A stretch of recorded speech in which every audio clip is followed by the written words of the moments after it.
बालिका बहू, तेरी शादी होने वाली है अगले महीने। ये बस्ता उठाकर कॉलेज जाना बंद कर दे अब। अरे कैसी बात कर रही हो, अभी उसकी उम्र ही क्या है। इतनी जल्दी शादी करने का फैसला मैं नहीं लेने वाला। फैसला लेने के लिए तुम्हें कहा किसने है? अरे मैंने कह दी शादी है तो है अगले महीने। बेचारी अमिता करती भी तो क्या, छोटी सी उम्र में बन जाती है अपने से 2 गुने उम्र के आदमी की बीवी। शादी के बाद देर रात पति घर आता है। खाना लगाओ, भूख लग रही है। अमिता खाना लगाती है। ये क्या बनाया है?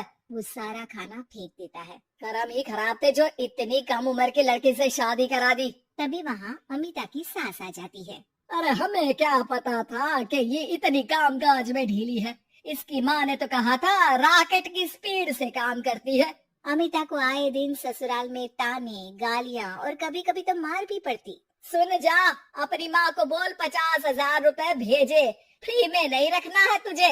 अरे मेरी एक आंख का ऑपरेशन भी तो करवाना है। अमिता को सास घर से निकाल देती है। अमिता परेशान होकर मायके की ओर जाती है। वो घर तो पहुंचती है लेकिन वहाँ ताला लगा है। अरे अमिता बेटी, क्या हाल बना रखा है तेरे पति ने? कहाँ है वो? अमिता पड़ोसी के सामने रोने लगती है। मुझे नहीं जाना उस घर में चाची। मेरे मम्मी पापा कहाँ है? उन लोगों ने तो ये मकान छोड़ दिया बिटिया। वो लोग तो कहीं और शहर चले गए। तुझे नहीं बताया? अमिता जोर जोर से रोने लगती है। नहीं बताया। ये क्या कर गए माँ पिताजी मेरे साथ? मेरी जिंदगी तो नर्क से भी खराब है। अब मैं क्या करूं? अमिता रोते हुए वहाँ से जा रही होती है कि उसे एक औरत मिलती है। अरे सुनो तो, रो क्यों रही हो? तो क्या करूं? हंसो। अमिता उस औरत को अपनी सारी कहानी बताती है। देखो, मेरा सिलाई का काम है। अगर तुम चाहो तो मेरे साथ ये काम कर सकती हो। बदले में मैं तुम्हें रहने की जगह, खाना और 1 दिन का 100 रुपया भी दूंगी। अमिता कुछ सोचती है और फिर उस औरत के साथ चल देती है। अब क्या था, अमिता की जिंदगी अपने मायके और ससुराल से दूर एक नए सिरे से शुरू होती है। रहना खाना फ्री होने के कारण अमिता रोज का पैसा बचा लेती। वो आसपास के लोगों के भी कपड़े सिलने लगी। और एक दिन सिलाई सेंटर की एक औरत कहती है, अरे वो साड़ी की कंपनी है ना, वो बिक रही है। पास बैठी अमिता सारी बात सुन रही थी। हाँ हाँ, बिक तो रही है, लेकिन उस बंद पड़ी मनहूस कंपनी को खरीदेगा कौन? तभी तो इतनी सस्ती बिक रही है, लेकिन कोई खरीदार नहीं है फिर भी। कितने की बिक रही है? अरे पूरे 5 लाख में मशीनों के साथ। लेकिन यहाँ कोई लेबर काम नहीं करेगा। पुराने मालिक ने किसी को पैसे ही नहीं दिए। उन लोगों ने कहा है कि जो नया मालिक आएगा वो लोगों को पैसा देगा।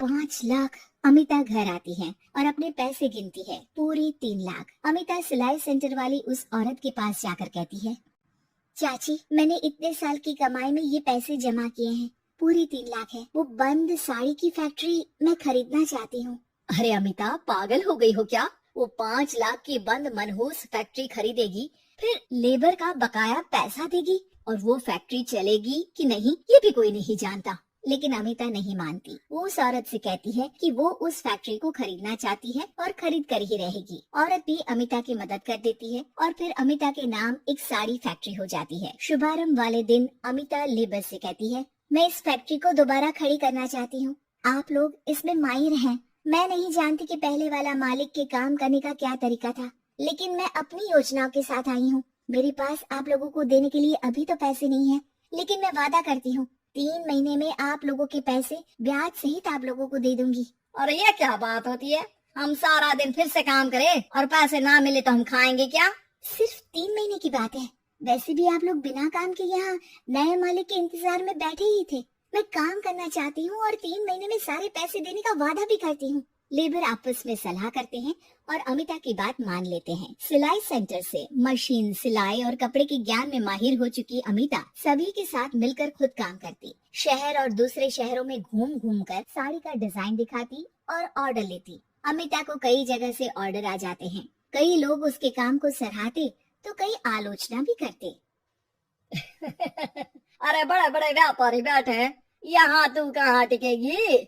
लाओ दिखाओ कैसी साड़ी बना रही है तुम्हारी फैक्ट्री। अमिता उन लोगों को साड़ी के डिजाइन दिखाती है कि तभी वहाँ व्यापारी की बीवी आ जाती है। हाय रे, कितनी प्यारी साड़ी है ये, बड़ी महंगी लगती है। मेरे लिए ले लो ना अपनी दुकान में भी रख लो इसे, बहुत बिकेगी मैं कहती हूँ। अमिता मुस्कुराती है। अरे सेठ जी, बड़े बड़े व्यापारियों से नहीं पर अच्छी डिजाइन और क्वालिटी से बाजार में चलती है। अब बताओ कितने का ऑर्डर है आपका? धीरे धीरे अमिता का आत्मविश्वास और बढ़ता है। बड़े बड़े ऑर्डर्स के लिए वो खुद लेबर्स के साथ मिलकर सारा दिन सारी रात काम करती।